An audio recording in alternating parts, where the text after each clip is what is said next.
வணக்கம் நண்பர்களே. குருவின் அதிசார பயிற்சி வரிசையில் சிம்ம ராசிக்கு என்ன பலன்கள் என்று பார்க்க இருக்கிறோம். காலபுருஷ ராசியின் 5ஆம் வீட்டை ஆட்சி வீடாக கொண்ட சிம்ம ராசி நண்பர்களுக்கு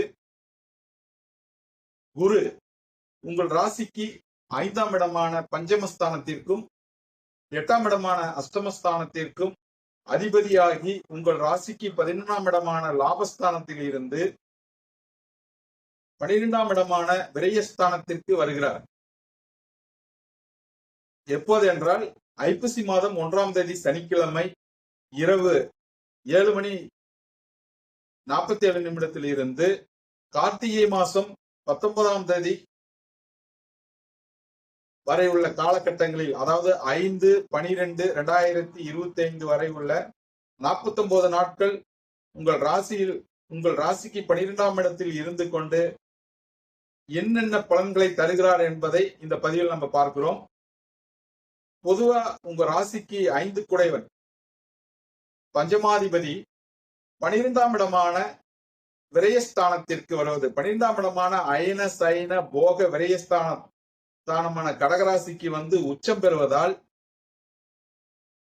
உங்கள் ராசிக்கு சுப செலவுகளையும் அதனால் உண்டாகும் மன மகிழ்வையும் விருந்து விசேஷம் கேளிக்கை அதன் மூலம் வரக்கூடிய சந்தோஷத்தையும் தரவிருக்கிறார் நண்பர்களே. அது உங்கள் ராசிக்கு 12ஆம் இடம் பலம் பெறுகிறது. அதாவது சொகுசான இந்த பலம் பெறுவதனால் சொகுசான விலை உயர்ந்த வாகன பிராப்தி ஏற்படக்கூடிய ஒரு அமைப்பையும் இவர் தருகிறார்.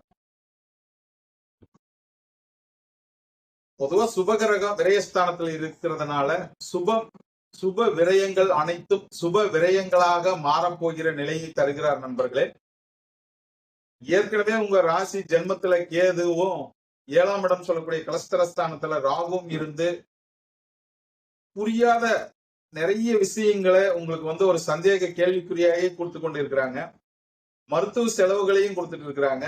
அதே போல அஷ்டமஸ்தானத்தில் சனி பகவான் இருந்து அஷ்டம சனியாக வந்து மருத்துவம் உடல் ஆரோக்கியம் சார்ந்த விஷயங்கள்ல உங்களுக்கு கவலை அளிக்கக்கூடிய வண்ணமாக இருந்துக்கிறாங்க.